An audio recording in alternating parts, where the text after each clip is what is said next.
comenzó a grabar. Bueno, continuamos el estudio del concepto Rosacruz del cosmos de Max Heindel. Estamos en la región fronteriza. La región fronteriza se refiere al mundo del deseo.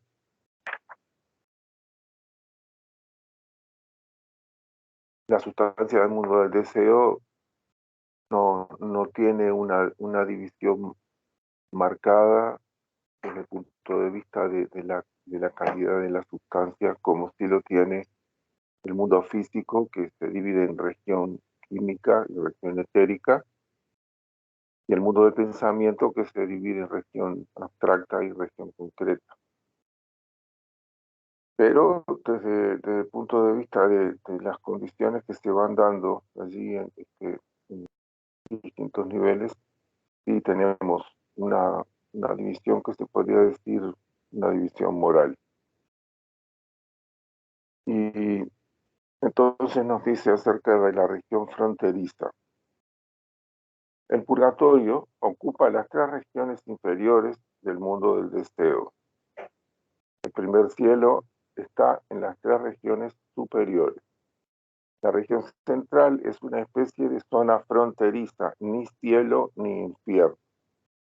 En ella encontramos gente honesta y recta que no hizo mal a nadie, pero que estuvo profundamente inmersa en los negocios y no pensó sobre la vida superior. Para ella, el mundo del deseo es un estado de lo más indescriptible, de la más indescriptible monotonía. No hay negocios en este mundo, ni tampoco para un hombre de esta clase, nada que ocupe su lugar. Él pasa muy mal hasta que aprende a pensar sobre temas más elevados que letras de cambio o cheques. Quienes pensaron sobre el problema de la vida y llegaron a la conclusión de que la muerte termina con todo, que negaron la existencia de cosas fuera del mundo material de los sentidos, también sienten esta terrible monotonía. Esperaban la aniquilación. Sí, adelante. Esperaban la aniquilación de la conciencia, pero en lugar de eso se encuentran con que tienen una percepción acrecentada de las personas y cosas a su alrededor. Se habían acostumbrado a negar estas cosas tan vehemente que a menudo imaginan que el mundo del deseo es una alucinación y frecuentemente se les oye exclamar con profunda desesperación: ¿cuándo terminará esto? ¿Cuándo terminará esto?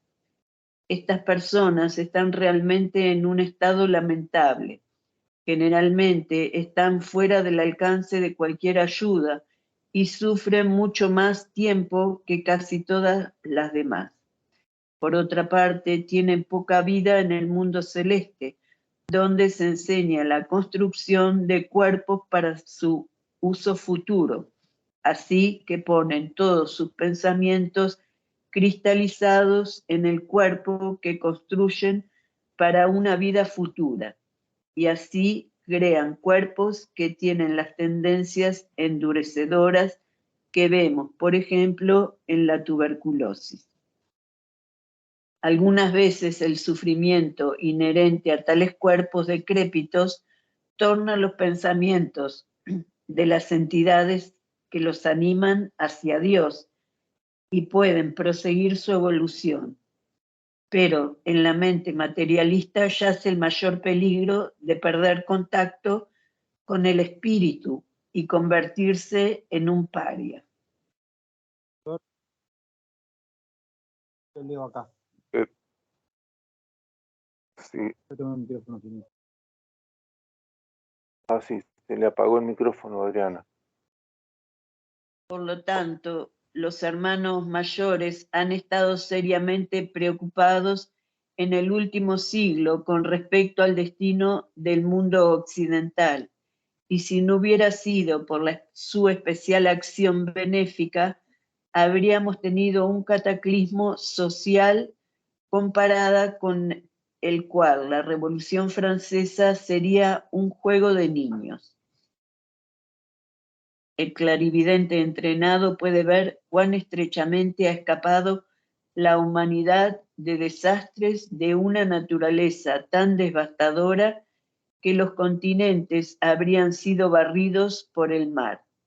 El lector encontrará una exposición más extensa y completa de la conexión del materialismo con las erupciones volcánicas en el capítulo 18, donde la lista de las erupciones del Vesubio parecería corroborar la afirmación de tal conexión, a menos que se le atribuya a coincidencia, entre comillas, como hace generalmente el escéptico cuando es confrontado con hechos y números que no puede explicar. Bueno, Hasta ahí. ustedes estamos en un proceso evolutivo. Desde que la humanidad recibió la mente, es decir, nos convertimos específicamente en humanos, adquirimos esta condición y empezamos a hacer todo un proceso de ir teniendo vivencias, ir encontrando el camino recto a partir de actuar y de ir recibiendo las consecuencias. Y todo eso va apuntando a que el segundo aspecto de nuestro espíritu, el espíritu de vida, pueda ir asimilando las lecciones suficientes como para poder incidir en nuestra vida de forma directa. El espíritu de vida y el espíritu divino se encuentran en un estado latente, apenas tienen una actividad muy básica, pero el progreso evolutivo de la humanidad implica que tiene que despertar e ir teniendo incidencia cada vez más profunda. Eso necesita que en nuestra vida vayamos funcionando a partir de valores que no sean meramente los valores de lo que menciona Kamal Heindel, de ser honrado, honesto, pero estar completamente ajeno a los valores más elevados, a querer verdaderamente hacer un bien a los demás, a compadecerse por los que necesitan alguna ayuda y efectivamente ayudarlos.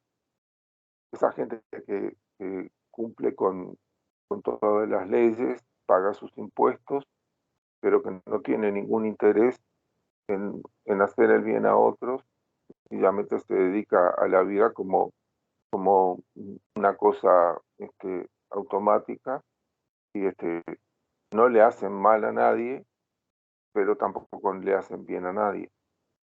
Y de esa forma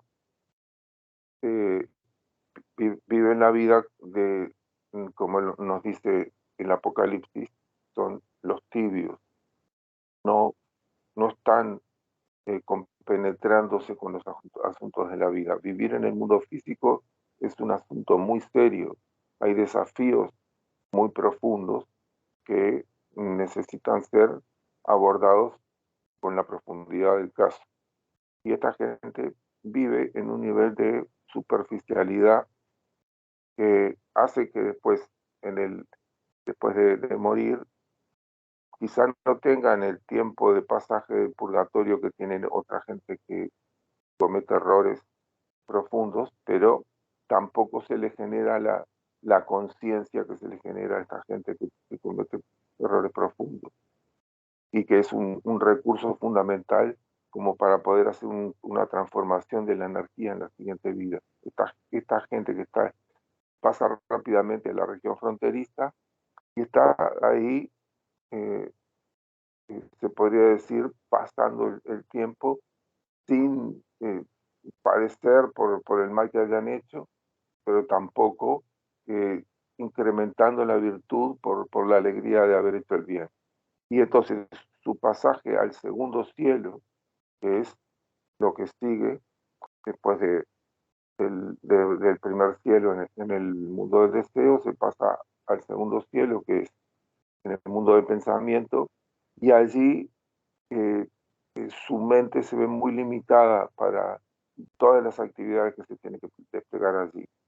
Y como allí en el segundo cielo se aprende a construir cuerpos, el propio cuerpo, uno participa en todos los procesos de forma, naturalmente nosotros no somos conscientes estando acá, pero estando allí se participa de todos los asuntos vinculados con la construcción de cuerpos y aprendiendo a construir el propio cuerpo. Pero la mente de esta gente está muy limitada a asuntos materiales y el cuerpo, si bien es un cuerpo material, químico, está en un proceso de evolución y la mentalidad materialista, la mentalidad de este nivel de superficialidad hace que sus cuerpos se vean también limitados porque su mente, la mente de esta gente, tiene estas limitaciones. Y bueno, Magende nos dice que hemos estado cerca de algunas catástrofes, pero la gente que tiene desarrollo espiritual ha hecho gran trabajo, los hermanos mayores y los iniciados para evitar estas catástrofes, para que sigamos teniendo oportunidades hasta el fin de los tiempos. Y bueno, ahí, pasando esa frontera, llegamos al primer cielo. ¿Quién quiere seguir leyendo? Adrián. Bien. Raúl, ¿puedo hacer una pregunta? Bueno, sí, adelante. Cuando decís que pasamos al segundo cielo para aprender a construir los cuerpos, pero por otro lado el cuerpo ya está en su mayor capacidad, o quiere darnos a entender que podemos seguir perfeccionando de alguna manera el cuerpo físico. Esa es mi duda, Raúl. Bueno, el asunto es que el cuerpo el cuerpo denso ya no tiene que adquirir ninguna estructura nueva, ninguna estructura diferente. Ni tampoco tiene que modificarse la posición de la laringe, ni tiene que modificarse la posición relativa de una parte en relación con las otras. El cuerpo ya está completo, pero el ser humano, cada individuo, tiene que aprender a construirlo. Eso es otra cosa. Como decir, el plano ya está completamente bien diseñado, pero después hay que fabricarlo. El ser humano está aprendiendo a construir su propio cuerpo. Y la evolución de cada individuo está directamente relacionada, entre muchas cosas, como una de las cosas más importantes, en la construcción de su propio cuerpo denso y también de los otros vehículos. Todo eso se aprende en el mundo del pensamiento, en el segundo cielo, cuando pasamos allí alrededor de 1000 años. Entonces, son dos cosas diferentes. El aprendizaje que estamos haciendo, cuanto más podemos profundizar con nuestra mente en asuntos abstractos, que son leyes generales, es que más podemos llegar a los niveles más profundos de la construcción de nuestros cuerpos y de la construcción de cualquier cosa. Porque si bien se necesita pensamiento concreto, también es necesario desarrollar el pensamiento abstracto para poder encontrar cuáles son las leyes generales que se están aplicando en cada caso en particular. Entonces, todo el trabajo que nosotros podamos hacer con la mente, no superficialmente, sino tratando de profundizar, aprender a fondo. Es preferible aprender pocas cosas a fondo que un montón de cosas superficialmente. Porque al aprenderlas a fondo llegamos a niveles que después podemos hacer extensivos a otros asuntos y nuestra comprensión de los otros asuntos va a ser mucho más profunda que si nos mantenemos en la superficie. Bueno, esa viene a ser la respuesta. Gracias, Raúl. Y ahora pasamos al primer cielo. ¿Quién quiere seguir leyendo? Adrián. Bueno, sigo. El primer cielo. Cuando ha finalizado la existencia purgatorial, el espíritu purificado se eleva hasta el primer cielo, que está situado en las 3 regiones superiores del mundo del deseo. Allí el resultado de su sufrimiento es incorporado en el átomo simiente del cuerpo de deseos, impartiéndole la cualidad de recto sentir, que actuará en el futuro como un impulso hacia el bien y un freno para el mal. Aquí se desarrolla nuevamente el panorama de vida hacia atrás, pero esta vez las bases del sentimiento son las buenas acciones de la vida. Cuando llegamos a escenas en las cuales ayudamos a otros, experimentamos nuevamente el gozo que fue nuestro entonces y además sentimos toda la alegría vertida sobre nosotros por quienes recibieron nuestra ayuda. Cuando llegamos a escenas donde fuimos ayudados por otros, sentimos nuevamente la gratitud que entonces experimentamos hacia nuestros benefactores.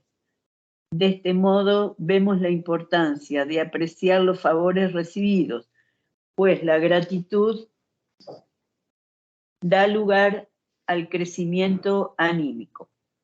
Nuestra felicidad en el cielo depende de la alegría que proporcionamos a otros y de la evaluación que realizamos de lo que los otros hicieron por nosotros.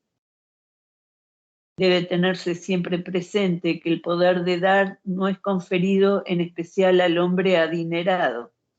El dar dinero indiscriminadamente puede aún ser un mal. Es correcto darlo para un propósito que estamos convencidos que es bueno, pero el servicio es 1000 veces mejor, como dice Whitman. Ved, no doy sermones o un poco de caridad. Cuando doy, me doy a mí mismo. Una mirada bondadosa, expresiones de confianza, una ayuda comprensiva y amorosa pueden ser dadas por todos, prescindiendo de la riqueza. Más aún, deberíamos especialmente tratar de ayudar al necesitado a ayudarse a sí mismo, sea física, económica, moral o mentalmente, y no hacerlo dependiente de nosotros o de otros. La ética de dar con el efecto de una lección espiritual para el dador está exquisitamente expuesta en la visión de Sir Launfal de Lowell. El joven y ambicioso caballero Sir Launfal, vestido en brillante armadura y montado en espléndido corcel de guerra, parte de su castillo para buscar el Santo Grial. En su escudo brilla la cruz, símbolo de la benignidad y ternura de nuestro Salvador, el manso y humilde, pero el corazón del caballero está pleno de orgullo y de soberbia, y de soberbio desdén hacia el pobre y el necesitado. Encuentra a un leproso mendigando y con ceño desdeñoso le arroja una moneda, como podría tirarse un hueso a un perro hambriento. Mas el leproso no levantó el oro del polvo. Mejor es para mí el mendrugo de un pobre, mejor su bendición, aunque abandone su puerta con las manos vacías. No es verdadera limosna la que cabe en la mano. Quien da por un sentido del deber, da solamente oro sin valor. Mas quien da de su escasa ración y da a quien no está al alcance de su vista, ese hilo de belleza que todo lo sustenta, que todo lo penetra y a todo une, la mano no puede alcanzar toda su limosna. El corazón extiende sus ansiosas palmas, pues un Dios la acompaña y la hace proveer al alma que desfallecía en las tinieblas. A su regreso, Sir Launfal halla otro en posesión de su castillo y es expulsado de su puerta. Viejo, doblegado, cansado y frágil, regresó de buscar el Santo Grial. Poco caso hizo de la pérdida de su condado. La cruz ya no adornaba su capa.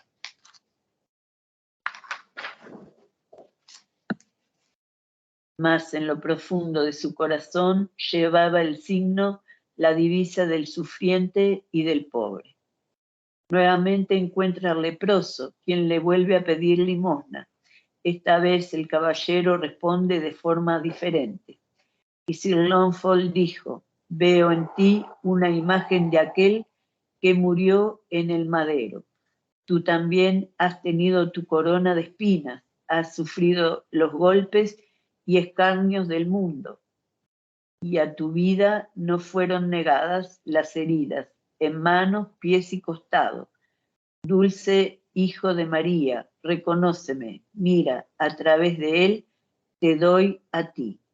Una mirada a los ojos del leproso le trae recuerdos y reconocimiento, y su corazón era cenizas y polvo. Partió en dos su único mendrugo, rompió el hielo en la orilla del arroyuelo y dio al leproso de comer y beber. Y tiene lugar una transformación.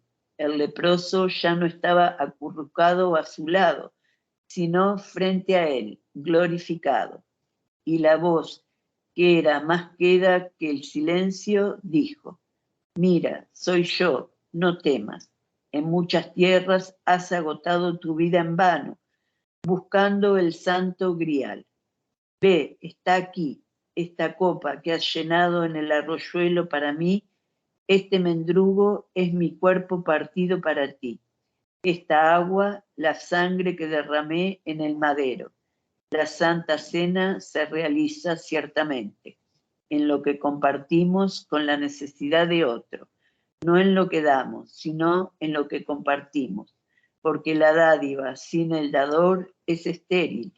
Quien se da con su limosna alimenta a tres, a sí mismo, a su vecino hambriento y a mí. Bueno, El primer cielo... Sí. Este pasaje nos está indicando Heindel como una lección fundamental para la ética del dar y también hacia dónde apunta todo este asunto, el asunto del dar con discernimiento y consentimiento. Se trata precisamente de eso. Y durante casi la totalidad de la evolución de la humanidad, se trata de utilizar, tener vivo ese discernimiento o desarrollarlo y ese sentimiento hacia el prójimo, es decir, hacia el que está cerca de nosotros. Tengo una amiga que está tratando de dar alguna señal, bueno, se queda conmigo un ratito. Pero ahora, actualmente sí tenemos posibilidad de dar a quienes están un poco más lejos.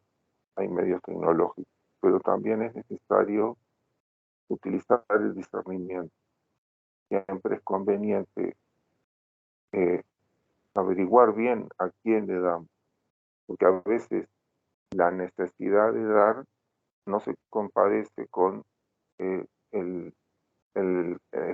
efecto, el resultado de verdaderamente estar dándole a quien necesita, porque si no lo tenemos cerca, no podemos captar esencialmente si verdaderamente necesita, sino que estamos teniendo que creerle a otros que nos dicen que van a distribuir recursos entre necesitados. Y eso ya es un inconveniente, porque parte de nuestra evolución implica que averigüemos bien qué es lo que estamos haciendo, para que el efecto no sea solamente el de tener una buena intención, pero tener un resultado que no se compadece con nuestra intención. Entonces, dar bien cuesta trabajo. Un trabajo en donde uno tiene que averiguar para utilizar bien su discernimiento, y entonces se puede utilizar tanto el buen sentimiento, la buena disposición de dar, con el discernimiento de haberse asegurado de que a quien uno le da verdaderamente está necesitando. Y entonces cuando se llega a esa instancia,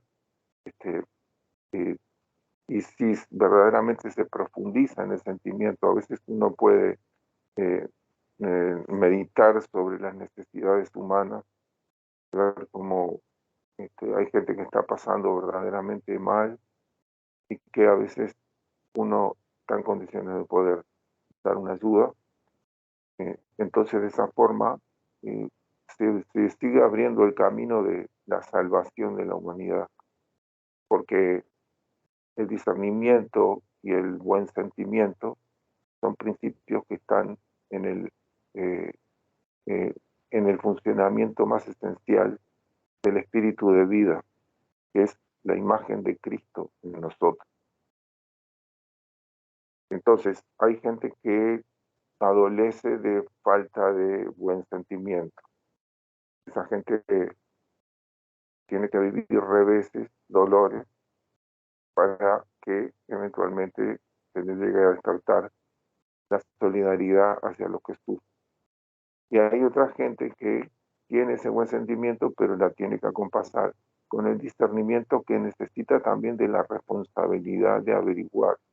Cuando uno lo tiene enfrente al individuo al que uno le va a dar, es mucho más fácil captar intuitivamente que uno está dando bien. Pero cuando hay organizaciones que utilizan el dinero que uno entrega, eso lamentablemente tiene un montón de circunstancias en las que el dinero no va a parar a donde verdaderamente uno quisiera. El dinero o la ayuda material o lo que sea. Y bueno, y también en el caso de gente que está dependiendo de uno, siempre hay condiciones en donde se puede llegar a estar dependiendo de otros. Y eso tiene un lado positivo, porque uno se tiene que dar cuenta que no todo depende de uno. Y a veces uno puede hacer lo mejor que está al alcance de uno, pero no llega a cubrir todo lo que necesita verdaderamente cubrir. Y si recibe la ayuda de alguien que está bien dispuesto, eso genera una profunda gratitud y también una disposición a querer hacer lo mismo, a querer ayudar. Y cuando se genera ese sentimiento y se conjuga con el discernimiento y el sentido de responsabilidad, entonces se está participando vivamente en el proceso de la salvación, el camino, la verdad y la vida que nos va a sacar de este estado opresivo en el que está viviendo la humanidad en este tiempo. Bueno, y nos sigue diciendo Manheindel que el primer cielo es un lugar de gozo, sin una sola gota de amargura. En él, el espíritu está más allá de la influencia de las condiciones materiales y terrestres y asimila todo el bien contenido en la vida pasada mientras la revive. Allí se concentran plenamente todos los designios ennoblecedores a los que aspiró el hombre. Es un lugar de descanso. Cuanto más dura haya sido la vida, más intensamente se disfrutará del descanso. La enfermedad, la tristeza y el dolor son desconocidos. Esto es el lugar del recreo de los espiritualistas. En él, los pensamientos de los cristianos devotos construyen la nueva Jerusalén. Casas bellísimas, flores, etcétera, son el patrimonio de quienes a ellas aspiraron. Ellos mismos las construyen con el pensamiento, de la sutil materia de deseos. No obstante, son tan reales y tangibles para ellos como nuestras casas materiales lo son para nosotros. Todos reciben allí la satisfacción de la que carecieron durante su vida terrena. Y sucede que cuando el individuo se ha sentido fuerte en el tercer cielo antes de emprender el viaje para la vida y ha decidido enfrentarse a una vida dura, todas esas lecciones duras hacen que cuando se llega, puede pasar por el purgatorio, se llega al primer cielo, entonces se disfruta muchísimo más profundamente, porque el contraste entre una vida dura en donde se cargó con la cruz de las consecuencias que uno generó antes, y con muchas de ellas, porque hay gente que no tiene suficiente fortaleza y entonces va haciendo las cosas mucho más lentamente, en cuotas mucho más livianas. Pero la gente que siente que tiene fortaleza suficiente y quiere emprender esa responsabilidad de forma más aguda, entonces cuando llega al primer cielo es un disfrute, una conexión con lo más esencial de la naturaleza humana y de la naturaleza que nos rodea, mucho más profunda que lo que puede disfrutar la gente normalmente. Y nos sigue diciendo Maigende. ¿Quieres seguir, Adriana?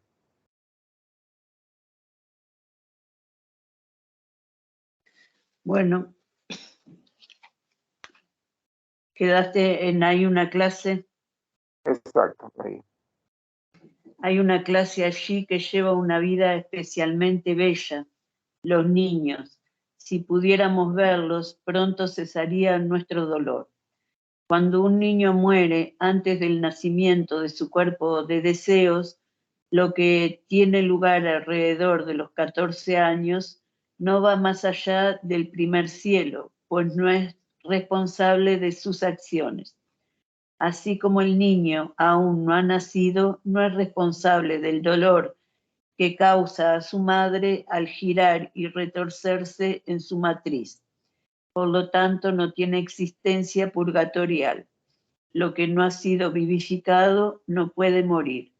De ahí que el cuerpo de deseos de un niño, junto con su mente, persisten hasta un nuevo nacimiento, y por tal razón estos niños son muy aptos para recordar su vida previa, como se indica en un ejemplo citado en otra parte de esta obra.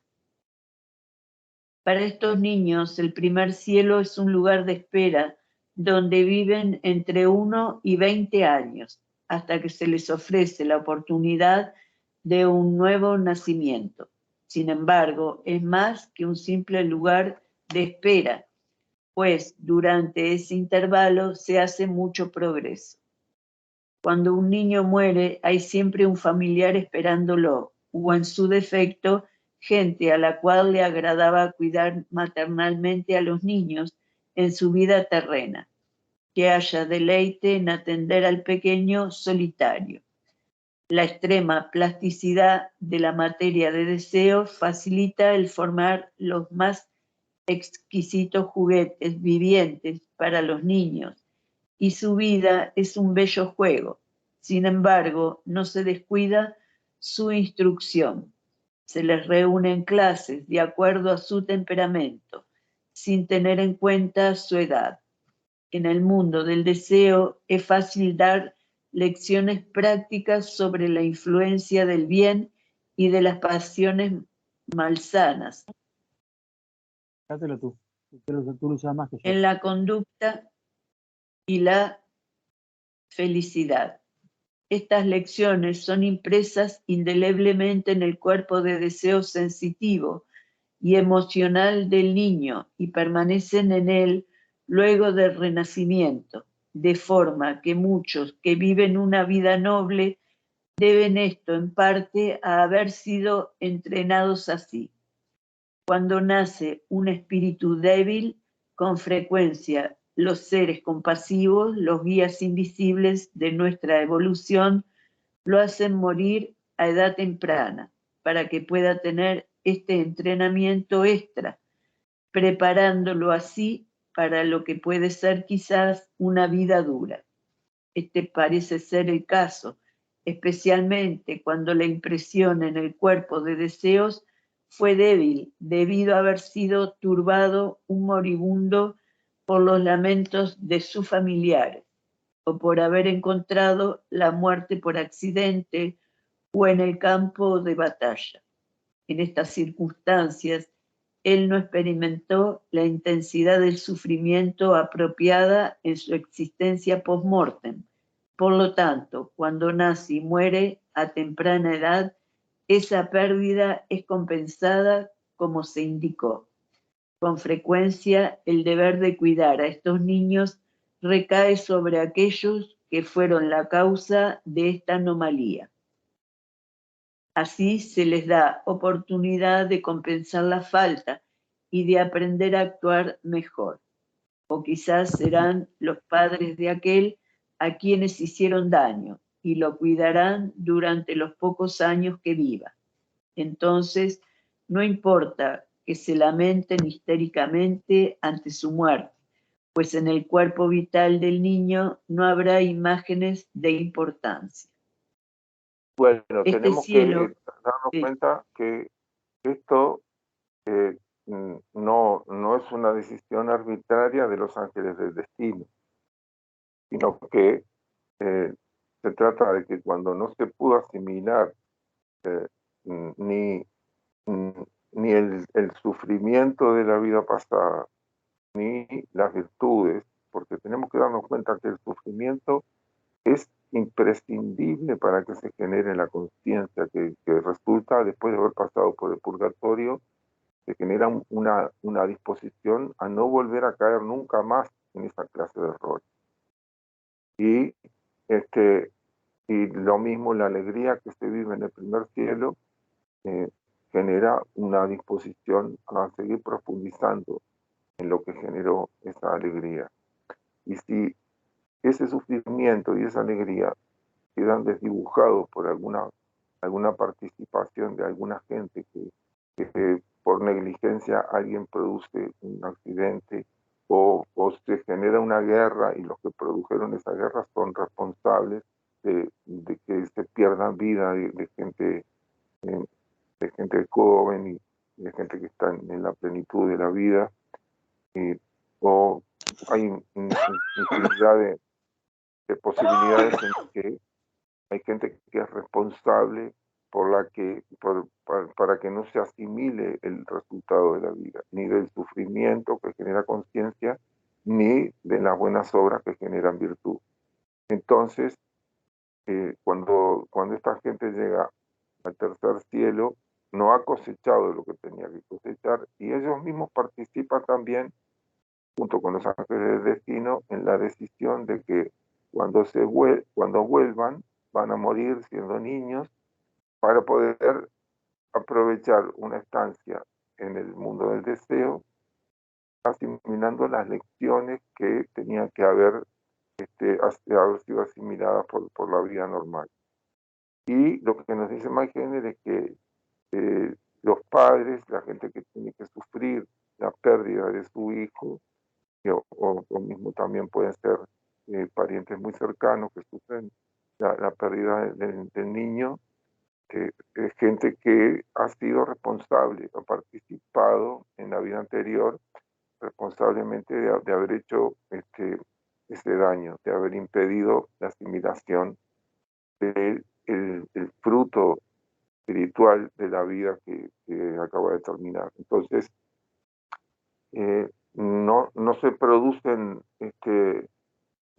circunstancias al azar, se tienen en cuenta todas las variables. Y el propósito fundamental es que cada uno pueda recibir las lecciones de acuerdo a cómo se condujo, tanto desde el punto de vista de los errores como de los aciertos. Y nos sigue diciendo Heindel, este cielo es también un lugar de adelanto para los que han sido estudiosos, artistas o altruistas. El estudiante y el filósofo tienen acceso instantáneo a todas las bibliotecas del mundo. El pintor halla infinito deleite en las siempre cambiantes combinaciones de colores. Pronto aprende que su pensamiento mezcla y da forma a estos colores a voluntad. Sus creaciones resplandecen y centellean con una vida imposible de lograr para quienes trabajan con los densos pigmentos terrestres. Él pinta, por decirlo así, con materiales vivientes, radiantes, y puede ejecutar sus diseños con una facilidad que llena su alma de deleite. El músico no ha alcanzado aún el lugar donde su arte se expresará en toda su extensión.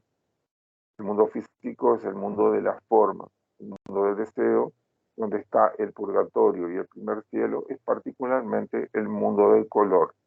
Pero el mundo del pensamiento, donde se hallan el segundo y el tercer cielo, es la esfera del sonido. No es que no haya forma, color y sonido en cada uno de ellos, sino que hay un predominio. Hay un predominio del sonido en el mundo del pensamiento. La música celestial es una realidad y no una simple figura de retórica. Pitágoras no estaba fantaseando cuando habló de la música de las esferas, pues cada astro tiene su tono definido y juntos crean la sinfonía celestial que Goethe también menciona en el prólogo de Fausto. En la escena ubicada en el cielo, el arcángel Rafael dice: el sol entona su antigua canción entre el canto rival de sus esferas hermanas. En su curso prescripto se apresura veloz en ruta atronadora a través de los años. Los ecos de esta música celeste nos alcanzan aún aquí. Bueno, adelante. Los ecos de esta música celeste nos alcanzan aún aquí, en el mundo físico. Ellos son nuestra más preciosa posesión, aunque sean tan elusivos como el fuego fatuo y no puedan ser creados en forma permanente, como pueden serlo otras obras de arte, una estatua, una pintura o un libro. En el mundo físico el sonido muere y se desvanece un momento después de nacer. En el primer cielo, estos ecos son, por supuesto, mucho más bellos y permanentes. De ahí que el músico escuche allí melodías más dulces que las que nunca oyó durante su vida terrena. Las experiencias del poeta son similares a las del músico, pues la poesía es la expresión de los más íntimos sentimientos del alma, en palabras que están ordenadas de acuerdo a las mismas leyes de armonía y ritmo que gobiernan la expresión del espíritu en la música. Además, el poeta halla una maravillosa inspiración en las imágenes y colores que son las principales características del mundo del deseo. De ahí retirará el material para usar en su próxima encarnación. De manera parecida, el escritor acumula material y aptitud. El filántropo ensaya sus planes altruistas para la elevación de la humanidad. Si falló en una vida, verá el motivo de ello en el primer cielo, y allí aprenderá cómo vencer los obstáculos y evitar los errores que hicieron impracticable su plan. Con el tiempo se llega a un punto en que el resultado del dolor y el sufrimiento inherentes a la purificación, junto con el gozo extraído de las buenas acciones de la vida pasada, se graban en el átomo simiente del cuerpo de deseos. Juntos constituyen lo que llamamos conciencia, esa fuerza impelente que nos previene contra el mal. Como productor de de dolor y nos inclina hacia el bien, como productor de felicidad y gozo. Entonces el hombre abandona su cuerpo de deseos para que se desintegre, como antes dejó sus cuerpos denso y vital. Se lleva solo las fuerzas del átomo simiente que formarán el núcleo de los futuros cuerpos de deseos, tal como fue la partícula persistente de sus pasados vehículos de percepción. Como antes se indicó, las fuerzas del átomo simiente son retiradas. Para el materialista, fuerza y materia son inseparables. El ocultista sabe algo más. Para él, ellas no son conceptos diferentes y separados, sino dos polos de un mismo espíritu. La materia es espíritu cristalizado. La fuerza es el mismo espíritu aún no cristalizado. Esto ha sido dicho antes, pero nunca será inculcado con demasiada fuerza en la mente. Con respecto a esto, el ejemplo del caracol es muy útil. La materia, que es espíritu cristalizado, corresponde a la caparazón del caracol, la cual es caracol cristalizado. La fuerza química que mueve a la materia, haciéndola disponible para la construcción de la forma, y el caracol que mueve su caparazón son también buenas equivalencias. Lo que ahora es caracol, con el tiempo se transformará en caparazón, y lo que ahora es fuerza, cuando haya cristalizado más, se transformará en materia. También ocurre continuamente el proceso reverso de resumir la materia nuevamente en espíritu. La fase más burda de este proceso la vemos como descomposición, cuando un hombre deja atrás sus vehículos. En ese momento, el espíritu de un átomo es fácil de separar del espíritu más vasto que ha estado manifestándose como materia. Bueno, y hasta ahí el primer cielo.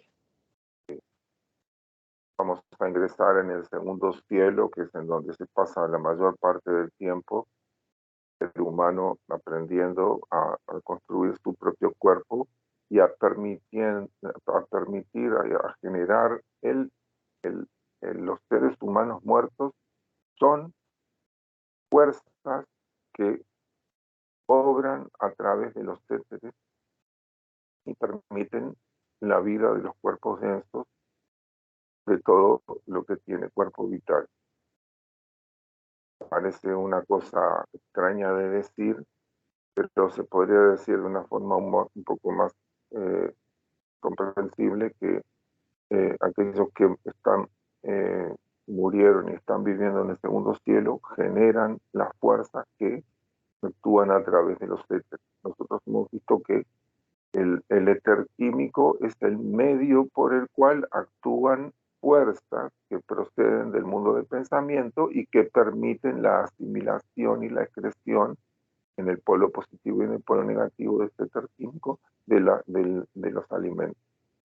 Y así cada uno de los éteres es un canal, un instrumento, un medio por el cual obran fuerzas. Esas fuerzas son las fuerzas que proceden del mundo del pensamiento y están siendo generadas por los seres humanos que están viviendo allí, que ya pasaron por el purgatorio y por el primer cielo, y por iniciados, y además todo esto bajo la supervisión de jerarquías, que lo que nos están haciendo es aprender a desarrollar nuestro potencial divino. Y con respecto a este asunto de que la materia es espíritu cristalizado y la fuerza es el mismo espíritu aún no cristalizado, la ciencia física, aunque no está exenta de seguir algunas modas, pero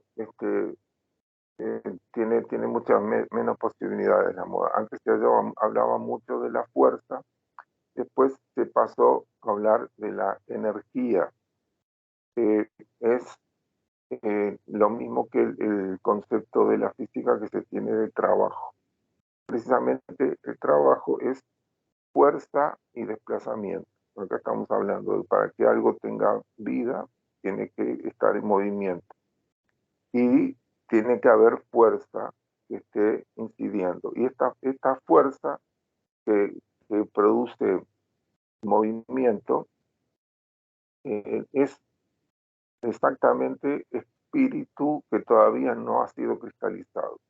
Y esto ha sido descubierto inequívocamente en el siglo pasado por Albert Einstein, y ha llegado a descubrir que la energía, es decir, la fuerza, no es otra cosa que materia que todavía no se ha cristalizado.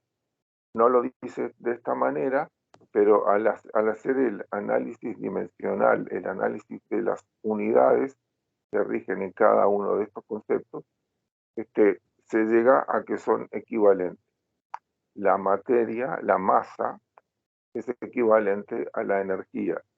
Y lo que se llega a comprender es que la masa es energía o fuerza que está extremadamente comprimida. Eso es el resultado de que ha actuado fuerza sobre una sustancia, y una vez que se saca todo el jugo que se tiene que sacar de esa sustancia, el espíritu se eleva y la sustancia se comprime. Y ahí queda establecida esta sustancia como materia más densa, materia química, por ejemplo. Por esto es que podemos afirmar que aquellos que tratan de descubrir el origen de la vida en la constitución de la materia, es como si quisieran construir una casa empezando por el techo y terminando por el piso. Es imposible. El origen de la vida no está en la materia. La materia es el resultado comprimido de los procesos vitales que se van dando primero en mundos más sutiles hasta que se llega a establecer esta región química del mundo físico. Bueno, esto para tener un enfoque un poco más relacionado con la física y ver cómo la propia física ha llegado a un concepto que es el mismo, dicho de otra manera, que que nos dice Max Heindel, de que la materia y la fuerza son el mismo espíritu, cristalizado en la materia y aún no cristalizado en lo que nosotros llamamos fuerza. Y bueno, podemos dejar para la semana que viene entonces el estudio del segundo cielo, que es una etapa también fundamental en nuestro proceso evolutivo. Todavía nos falta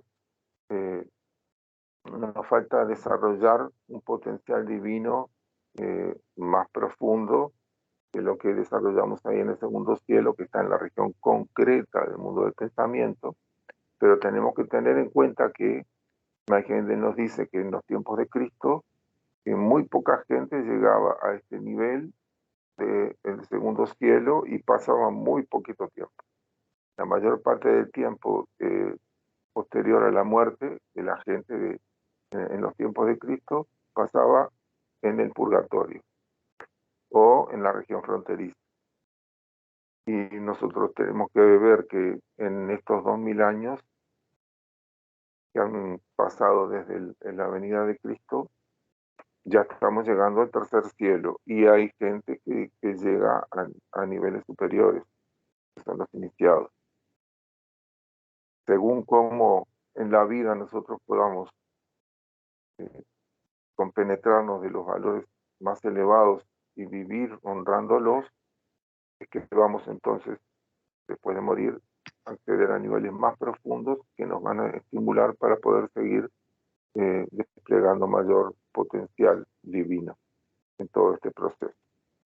Así que bueno, con esto nos quedamos hasta la semana que viene. Y bueno, yo les voy a mostrar a mi gatita que viene acá a acompañarme.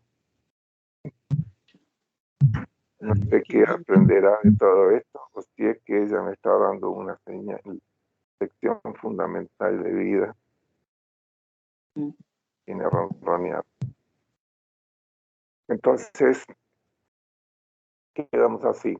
Esta semana de servicio de curación creo que es el lunes también, ¿no? Sí, lunes. Bueno, entonces el lunes a las 7 tenemos el servicio de curación y el A ver, jueves. sí, lunes, sí. Perfecto. Y el jueves seguimos con enseñanzas en inicial. Y nos vemos el sábado de nuevo por aquí.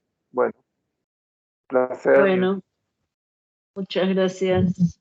Sí, Muchas gracias a Gracias. todos. Bueno, Chao. chau, chau.